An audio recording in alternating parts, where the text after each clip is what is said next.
Era uma tarde de domingo quando recebi a notícia que mudaria completamente minha vida. Estávamos todos reunidos na casa da família do meu marido, como acontecia religiosamente a cada 2 semanas. Enquanto eu ajudava a servir o almoço, observava a Dona Clélia, minha sogra, uma senhora de 68 anos que, há cerca de 8 meses, havia sido diagnosticada com Alzheimer em estágio inicial. André, filho. Ela chamou meu marido com a voz embargada. Acho que estou piorando. Ontem não consegui lembrar onde guardei meus remédios. Meu cunhado Ricardo, sempre o filho preferido, imediatamente se levantou e foi até ela, segurando suas mãos. Mamãe, não se preocupe. Estamos aqui para cuidar de você, disse ele, lançando-me um olhar de esguelha que parecia dizer que eu não fazia parte daquele nós. O que aconteceu em seguida foi o que vinha se repetindo nos últimos meses. Clélia olhou para mim como se eu fosse uma completa estranha e perguntou: quem é essa moça na minha casa? Meu coração apertou. 3 anos de casamento, e ela fingia não me reconhecer. Senti o ar ficar pesado enquanto todos se viravam para mim com expressões de pena. Sou a Mariana, mãe. Esposa do André, lembra? Respondi, tentando manter a compostura, como o neuropsiquiatra tinha orientado. Estamos casados há 3 anos. Ela balançou a cabeça negativamente e se virou para o Ricardo. Ele nunca me apresentou essa moça antes. Quem é ela? Foi então que Ricardo, meu cunhado, disse as palavras que me humilharam profundamente na frente de toda a família. Não force a memória dela, Mariana. Você chegou depois. É normal que em momentos de confusão ela não te reconheça. Afinal, você não é realmente parte da família ainda. Aquele ainda pesou como chumbo. 3 anos de dedicação à família do meu marido, e eu continuava sendo tratada como uma intrusa. Vi pelo canto do olho meu marido baixar a cabeça em silêncio. Nenhuma palavra em minha defesa.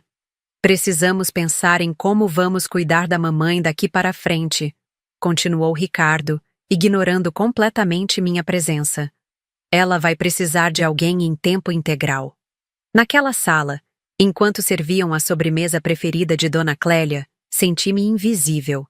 Era como se eu fosse apenas um móvel, um objeto sem voz ou sentimentos. O pior não era o fingimento de minha sogra, que eu já suspeitava ser exagerado, mas o silêncio do meu próprio marido. Enquanto lavava a louça sozinha na cozinha, ouvi Ricardo e André discutindo sobre a herança que o pai havia deixado.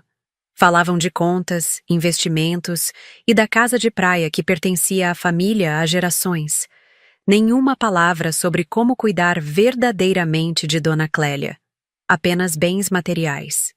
Foi naquele momento, com as mãos mergulhadas na água ensaboada e lágrimas silenciosas escorrendo pelo meu rosto, que percebi. Havia algo muito errado naquela história. E eu estava prestes a descobrir o que era. 2 semanas se passaram desde aquele domingo humilhante.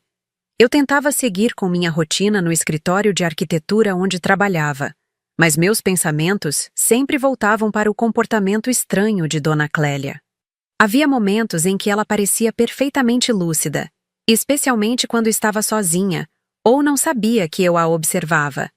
Certa vez, ao chegar mais cedo na casa dela para deixar algumas compras, surpreendia ao telefone conversando normalmente sobre uma novela, a mesma que ela jurava não conseguir acompanhar por esquecer o enredo. O mais intrigante aconteceu numa quarta-feira à tarde. André me pediu para passar na casa de sua mãe e levar os novos medicamentos que o médico havia receitado. Quando cheguei, ela não respondeu à campainha. Preocupada, usei a chave reserva que meu marido havia me dado. Dona Clélia, sou eu, Mariana. Chamei enquanto entrava silenciosamente. Não obtive resposta, mas ouvi um ruído vindo do escritório. Aquela sala que ficava sempre trancada e que, segundo Ricardo, guardava documentos importantes demais para a mãe mexer em seu estado confuso. Me aproximei sem fazer barulho. A porta estava entreaberta, e por aquela pequena fresta vi algo que fez meu coração disparar. Dona Clélia, aquela mesma senhora que não reconhecia a própria cozinha, estava sentada na escrivaninha do falecido marido, calculadora na mão, analisando documentos com uma concentração impressionante. Ela anotava números, consultava papéis e murmurava para si mesma: se transferir para a conta nas Ilhas Cayman, Ricardo nunca vai precisar declarar, e André fica só com a casa principal. Recuei silenciosamente, o coração batendo tão forte que temia que ela pudesse ouvir. Voltei para uma entrada e então fiz questão de bater a porta com força e anunciar minha chegada em voz alta. Dona Clélia, cheguei com seus remédios! Quando entrei no corredor, ela já vinha em minha direção, arrastando os pés, de óculos tortos e expressão confusa. Uma transformação impressionante em questão de segundos. Quem é você, moça? Por que tem a chave da minha casa? Engoli seco e representei meu papel, como vinha fazendo há meses. Sou a Mariana, esposa do André, seu filho. André? Ah, sim, meu menino. Ele casou, é? Não me lembro de ir ao casamento. Naquela noite, não consegui dormir. Ao lado de André, que ressonava tranquilamente, eu conectava os pontos. Os lapsos de memória seletivos, os documentos escondidos, as conversas interrompidas quando eu entrava na sala. E agora, aquela cena no escritório. Havia um segredo naquela família, e Dona Clélia estava no centro dele. O Alzheimer era apenas uma fachada conveniente. Mas para quê? O que ela estaria tramando com Ricardo? A resposta veio na forma de um pequeno objeto que encontrei acidentalmente na bolsa dela, enquanto procurava os óculos que ela jurava ter perdido durante um de nossos almoços de domingo. Era um pendrive azul, com uma etiqueta simples escrita à mão: Testamento Final. Aquele pendrive, que guardei discretamente no bolso, poderia conter a chave para todo o mistério. Mas algo me dizia que eu precisava ser paciente e cuidadosa. Muito cuidadosa. O pendrive queimava em minha gaveta como um segredo proibido. Durante dias, debati comigo mesma o que fazer com aquela informação. Mexer nos arquivos significaria invadir a privacidade de minha sogra, mas meu instinto gritava que algo grave estava acontecendo naquela família. Uma noite, enquanto André trabalhava até tarde, tomei coragem. Com mãos trêmulas, inseri o pendrive no computador. O conteúdo era mais revelador do que eu poderia imaginar. 2 versões digitalizadas do testamento do meu falecido sogro, datadas de períodos diferentes. Na primeira, mais antiga, a divisão de bens era equitativa entre André e Ricardo, com uma parte considerável destinada a um fundo para tratamento de Dona Clélia, caso necessário. Na versão mais recente, no entanto, Ricardo recebia 75% de tudo, com a justificativa de que cuidaria da mãe e administraria a parte do irmão, inábil para lidar com finanças. Havia também e-mails trocados entre Ricardo e um advogado discutindo como acelerar a transferência de bens antes que o diagnóstico seja questionado, além de fotos de documentos assinados por Dona Clélia em datas recentes, muito depois do suposto início de sua condição. Meu mundo desabou. Eu estava diante de um esquema elaborado para despojar meu marido de sua herança legítima, usando uma doença forjada como pretexto. Mas o que fazer com essa informação era um dilema ainda maior. André confiava cegamente no irmão e adorava a mãe. Confrontá-lo com a verdade significaria destruir sua família. Decidi que precisava de mais provas, incontestáveis. E assim começou minha jornada silenciosa. Durante 3 meses, documentei meticulosamente cada evidência da lucidez de Dona Clélia. Comecei a frequentar sua casa em horários variados, sempre com alguma desculpa plausível. Ofereci-me para organizar seus medicamentos, fazer pequenos reparos, trazê-la para pequenos passeios. Com o tempo, ela baixou a guarda parcialmente, embora continuasse a encenar sua confusão quando achava necessário. Em paralelo, matriculei-me em um curso online sobre direito familiar e sucessões.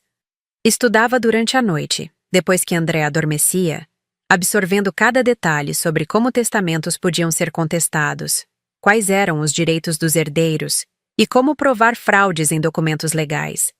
Em algumas noites, meus olhos ardiam de tanto fixarem a tela, mas a determinação de proteger meu marido alimentava minha persistência.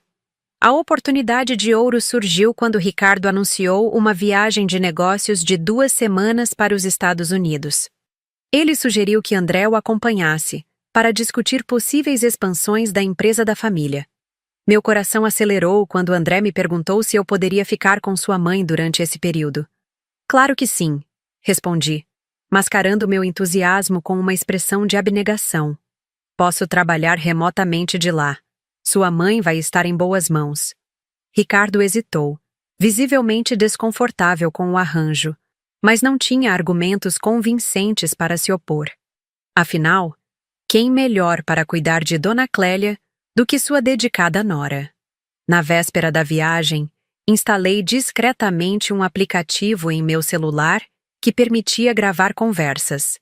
Não era apenas para proteger André, mas também a mim mesma. Eu estava entrando em território perigoso e precisava me resguardar. Os primeiros dias na casa de Dona Clélia foram uma extensão de sua atuação. Ela continuava a me tratar como uma estranha, esquecia de comer e perguntava constantemente por Ricardo. Eu, paciente, mantinha o papel da nora atenciosa e compreensiva. No quarto dia, porém, as coisas começaram a mudar. Durante o café da manhã, quando servi seu chá preferido exatamente como ela gostava, algo que uma estranha não saberia, percebi um deslize em seu olhar. Por um breve momento, havia reconhecimento e talvez um lampejo de culpa. Naquela tarde, enquanto ela supostamente repousava, a flagrei ao telefone com Ricardo, a postura ereta, a voz firme e articulada. Está tudo sob controle. Ela não desconfia de nada. Sim, os documentos estão seguros. Não se preocupe. Quando vocês voltarem, daremos o próximo passo. Silenciosamente, ativei a gravação em meu celular. Era apenas o começo da minha colheita de provas. Um processo lento e meticuloso que exigia a paciência de uma caçadora experiente. A cada dia que passava, acumulava mais evidências de sua farsa e compreendia melhor a extensão do plano que ela e Ricardo haviam arquitetado. O que eles não percebiam é que, enquanto subestimavam a intrusa da família, eu estava reconstruindo a verdade, peça por peça, preparando-me para o momento certo de revelar tudo. O retorno de André e Ricardo estava marcado para o domingo. No sábado à noite, Dona Clélia recebeu uma ligação que a deixou visivelmente nervosa. Pela metade da conversa que consegui ouvir, entendi que o advogado cúmplice deles havia adiantado alguns procedimentos e precisaria de assinaturas urgentes. Eles marcaram uma reunião para a segunda-feira seguinte, sem saber que eu estava a par de tudo. Precisamos finalizar antes que surjam questionamentos, ela disse ao telefone, pensando estar sozinha. O neurologista está começando a sugerir novos exames, e não podemos arriscar. Era o empurrão que eu precisava. O tempo estava se esgotando. Naquela noite, enquanto Dona Clélia dormia, revisitei todas as provas que havia coletado. Gravações, documentos, fotos, registro de suas atividades cotidianas que demonstravam plena capacidade cognitiva. Organizei tudo em uma apresentação clara e irrefutável. Hesitei por um momento ao pensar no impacto que isso teria sobre André, mas concluí que a verdade, por mais dolorosa que fosse, era o único caminho possível. No domingo, preparei um almoço especial para receber os irmãos. A mesa posta com esmero, o aroma da comida caseira preenchendo a casa, criando uma falsa sensação de normalidade familiar.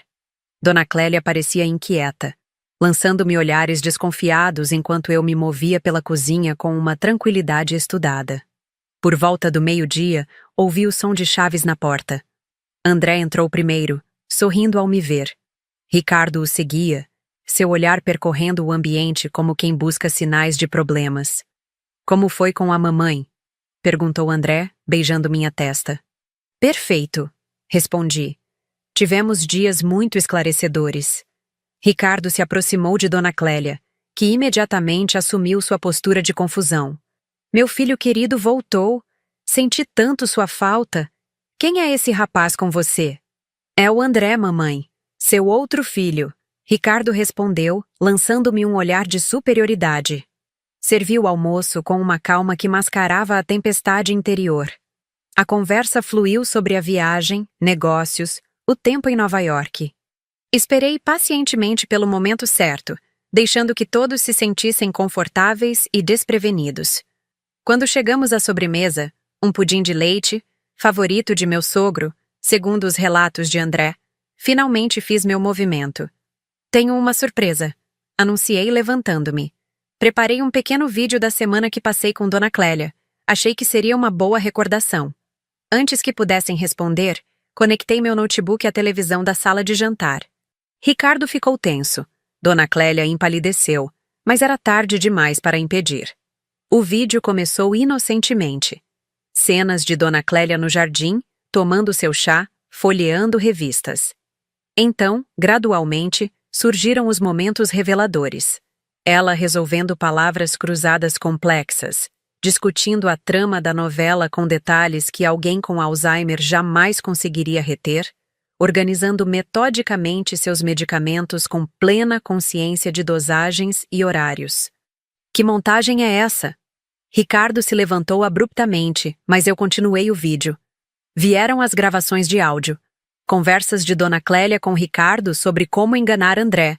Discussões sobre transferências bancárias. Menções explícitas ao testamento alterado. André estava paralisado. O rosto uma máscara de incredulidade e dor.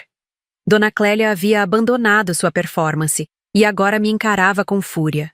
Ricardo tentou desligar a televisão, mas eu já havia previsto essa reação e mantinha o controle remoto comigo.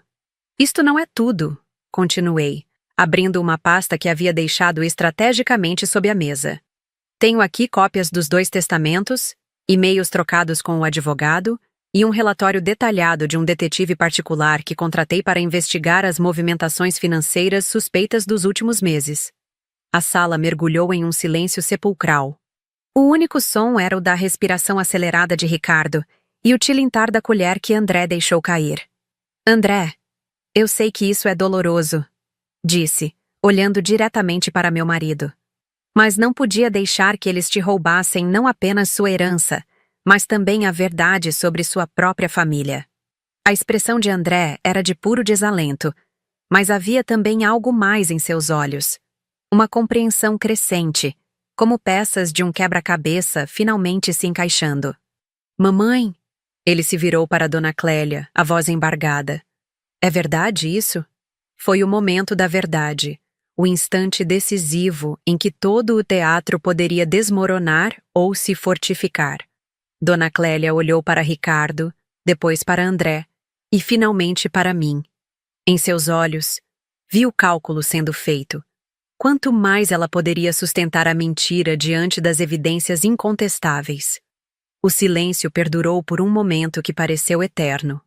Então, como um edifício desabando após ter suas fundações corroídas, a fachada de Dona Clélia ruiu completamente. Você não entende, André. Ela finalmente falou, a voz firme, sem qualquer traço da confusão que fingira por meses. Tudo o que fiz foi para proteger o patrimônio da família. André a encarava, atônito com a transformação. Proteger de quem, mãe? De mim? De ela. Dona Clélia apontou para mim com desprezo. Essa arquiteta sem nome, sem família de tradição, que apareceu do nada e se casou com você tão rapidamente. Não via como ela estava interessada apenas no nosso dinheiro? Ricardo e eu percebemos desde o início. Ricardo assentiu, recuperando a compostura. Mamãe está certa, André. Foi por isso que criamos este plano.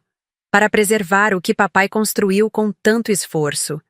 Você sempre foi ingênuo demais, irmão. Precisávamos protegê-lo. E foi. Eu mantive a calma, mesmo diante daquela reviravolta inesperada. Se eu estivesse interessada no dinheiro, teria ficado calada e esperado André receber sua parte. Ou melhor, teria ajudado vocês no esquema em troca de uma porcentagem. Abri outra pasta e coloquei sobre a mesa 3 contratos. Estes são projetos milionários que recusei nos últimos meses porque exigiriam que eu me mudasse para o exterior. Escolhi ficar com André. mesmo significando um retrocesso na minha carreira. André pegou os contratos, examinando-os em silêncio. Seu rosto refletia o conflito interno entre a lealdade familiar e a verdade irrefutável diante dele. Tem mais uma coisa que vocês não sabem, continuei, sentindo que era o momento de revelar minha última carta. Enquanto investigava, encontrei algo que nem eu esperava descobrir. Tirei de minha bolsa um envelope lacrado e o entreguei a André. Isso estava escondido no fundo falso da escrivaninha do seu pai, junto com uma carta endereçada a você, caso algo acontecesse com ele. André abriu o envelope com mãos trêmulas. Dentro havia um documento que fez seus olhos se arregalarem. Isso é impossível. O que é, filho? Dona Clélia perguntou, tentando espiar o conteúdo. É um relatório de auditoria. André respondeu, folheando as páginas. Da empresa da família, datado de 3 semanas antes da morte do papai. Ele olhou para Ricardo, a compreensão transformando seu rosto. Você estava desviando dinheiro da empresa há anos. Papai descobriu tudo. Ricardo empalideceu visivelmente.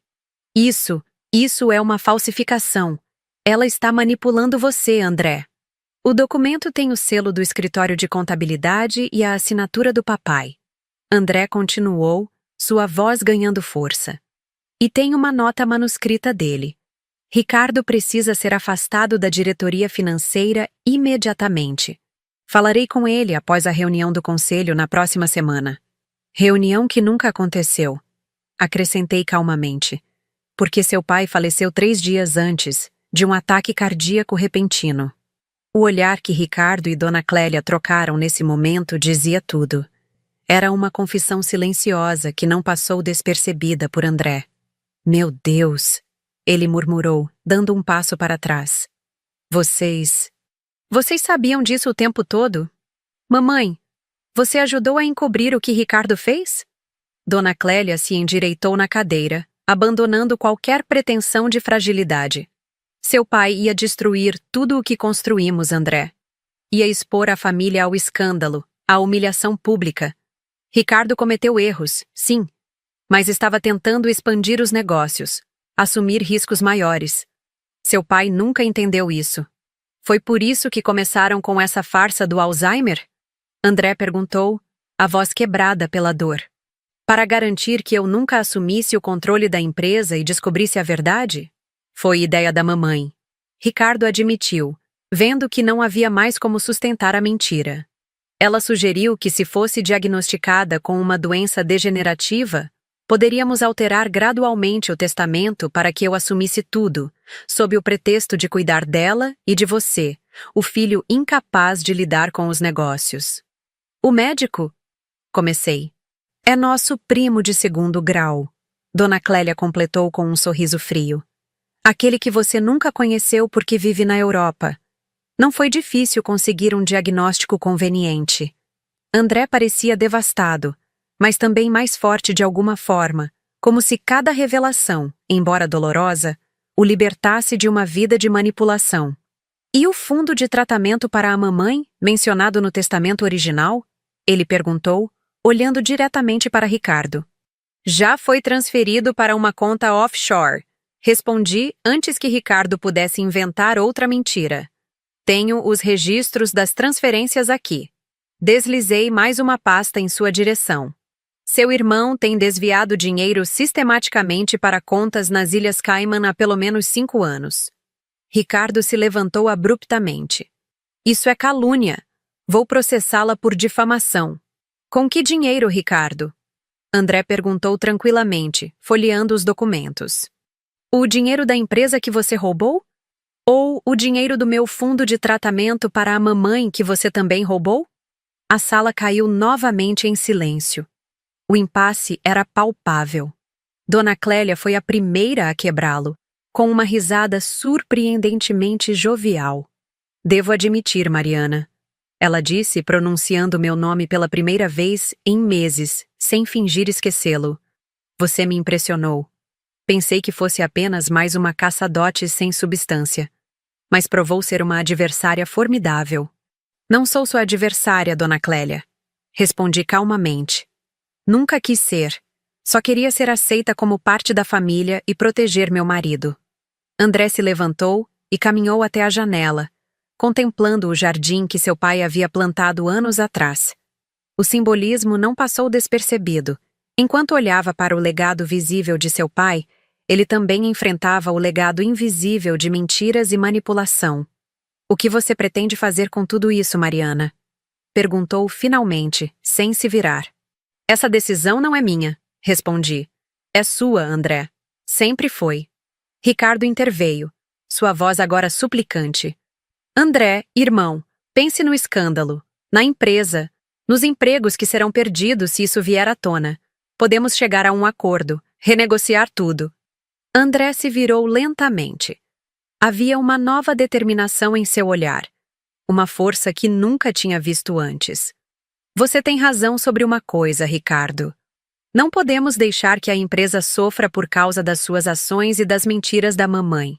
Ele se aproximou da mesa, reunindo todos os documentos cuidadosamente. Por isso, a partir de amanhã, vou assumir a presidência da empresa. Ricardo riu nervosamente. O conselho nunca vai aprovar isso. Você não tem experiência executiva. O conselho vai aprovar quando souber que a alternativa é um escândalo envolvendo fraude, desvio de recursos e falsificação de documentos médicos. André rebateu firmemente. Além disso, minha esposa não mencionou que concluiu um MBA em gestão empresarial nos últimos 6 meses, enquanto vocês estavam ocupados com seus esquemas. Foi minha vez de sorrir discretamente. Durante minha jornada silenciosa, não apenas coletei provas e estudei direito, também me preparei para ajudar André quando a verdade viesse à tona. Quanto a você, mãe, André continuou, voltando-se para Dona Clélia, terá 2 opções. A primeira é se submeter a um verdadeiro e completo exame neurológico, com médicos independentes que eu mesmo escolherei. Se realmente tiver qualquer condição que afete sua cognição, garanto que receberá o melhor tratamento disponível. Dona Clélia estreitou os olhos desafiadora. E a segunda opção? A segunda opção é assumir publicamente que forjou a doença. Nesse caso, você terá que viver com a vergonha do que fez, mas poderá manter sua independência financeira, restrita ao que é legitimamente seu, claro. E acredita mesmo que vou concordar com qualquer uma dessas condições? Ela perguntou com desdém. André colocou diante dela um envelope. Este é um relatório preliminar que será enviado amanhã ao Conselho Regional de Medicina, questionando a ética do seu primo médico que forjou seu diagnóstico. Tenho certeza que o CRM terá muito interesse em investigar o caso. O rosto de Dona Clélia perdeu toda a cor. Seu primo médico era a única família além dos filhos com quem ainda mantinha contato. Destruir a carreira dele seria o último golpe em seus relacionamentos. Você não faria isso, ela murmurou. A Mariana não seria a única a gravar conversas, mãe. André respondeu, colocando seu celular sobre a mesa e reproduzindo uma clara confissão do médico sobre o falso diagnóstico. Enquanto estive em Nova York, fiz algumas ligações interessantes. Ricardo, percebendo que o jogo havia virado completamente, fez um último apelo. André, seja razoável. Somos família. Sim, somos. André concordou. E é justamente por isso que não vou denunciá-lo à polícia por enquanto. Em vez disso, você vai devolver cada centavo desviado, se afastar da diretoria financeira e aceitar um cargo sem poder decisório em nossa filial na Bolívia. Bolívia? Ricardo quase gritou. Não pode estar falando sério. É isso ou a cadeia. André respondeu simplesmente. E você terá que fazer terapia familiar semanal comigo e com a mamãe por pelo menos 1 ano. Precisamos entender como chegamos a este ponto. Dona Clélia olhou para o filho com uma mistura de raiva e relutante admiração. E quanto a ela? Perguntou apontando para mim. O que ganha com tudo isso? André se aproximou de mim, pegando minha mão. Mariana já ganhou o que queria. A verdade. E quanto a ganhos materiais? Ele sorriu para mim antes de se voltar para a mãe. Acho que seria apropriado que ela assuma a renovação da casa de praia da família. Como arquiteta talentosa que é, Tenho certeza que fará um trabalho excepcional. Aquela casa de praia que Ricardo e Dona Clélia planejavam vender secretamente era o lugar mais especial para André, repleto de boas memórias de infância com seu pai. Confiar a mim sua renovação era um símbolo poderoso de aceitação e confiança. Dona Clélia e Ricardo se entreolharam, derrotados. Não havia escapatória. Nenhum contra-argumento possível. Toda sua elaborada trama havia desmoronado. Quando se levantaram para sair, André fez um último gesto. Entregou à mãe um pequeno objeto. O vale-transporte que ela havia dado a ele em seu aniversário de 15 anos, enquanto Ricardo ganhava um carro. Para que você nunca se esqueça que o caminho de volta para uma família verdadeira está sempre disponível, mãe. Basta querer embarcar nessa jornada. Os olhos de Dona Clélia se encheram de lágrimas, as primeiras genuínas em muito tempo.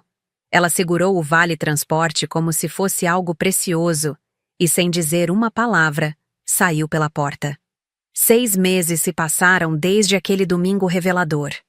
A transição na empresa não foi fácil, mas André surpreendeu a todos com sua liderança firme e visão inovadora.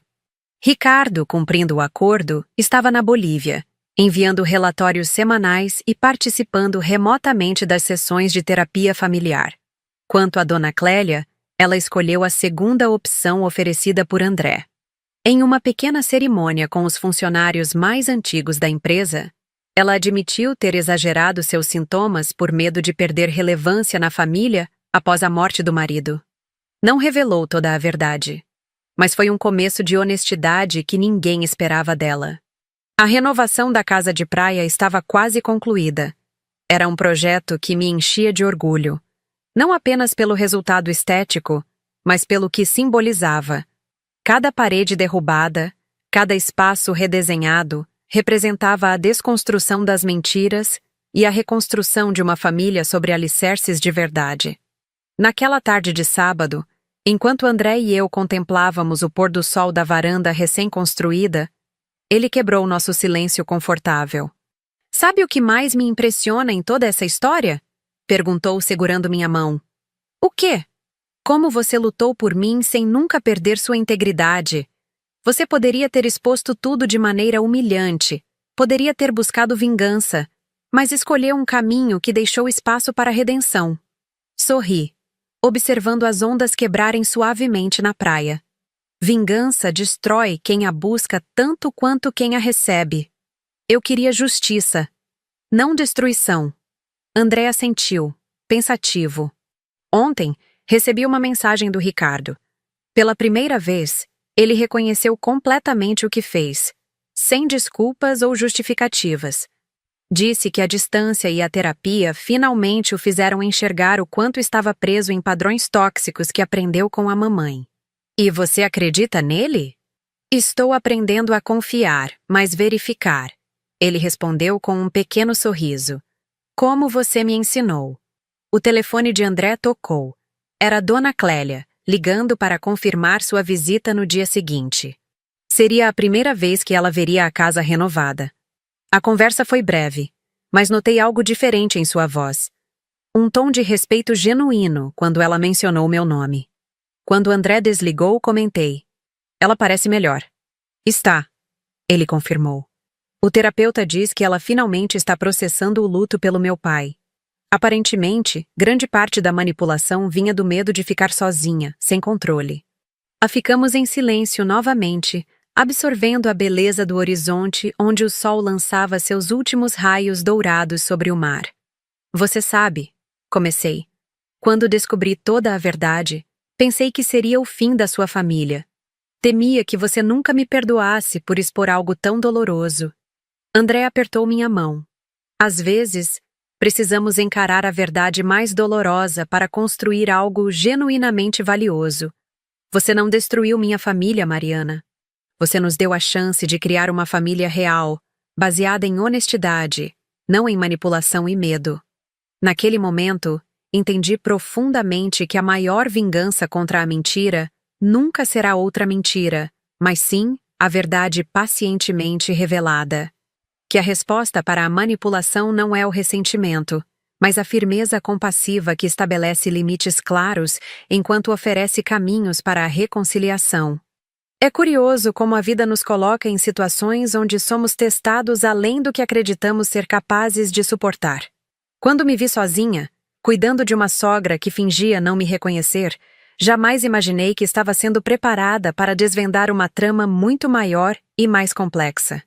No final, a lição mais valiosa que aprendi foi que a família verdadeira não é definida pelo sangue ou pelo nome, mas pelas pessoas que escolhem a honestidade mesmo quando é difícil, que estabelecem limites com amor e que têm a coragem de reconstruir o que foi quebrado. O sol finalmente desapareceu no horizonte, mas a luz permanecia, assim como a esperança nas famílias que tiveram coragem de encarar suas verdades mais dolorosas. Se esta história tocou seu coração, talvez você também tenha enfrentado situações onde a verdade foi sua única e mais poderosa aliada. Deixe seu comentário contando sua experiência e como conseguiu permanecer íntegro em tempos difíceis. Seu apoio com um like ajuda a compartilhar essa mensagem com outras pessoas que podem estar enfrentando desafios semelhantes neste momento. Afinal, às vezes, a coragem de uma pessoa pode inspirar a transformação de muitas outras.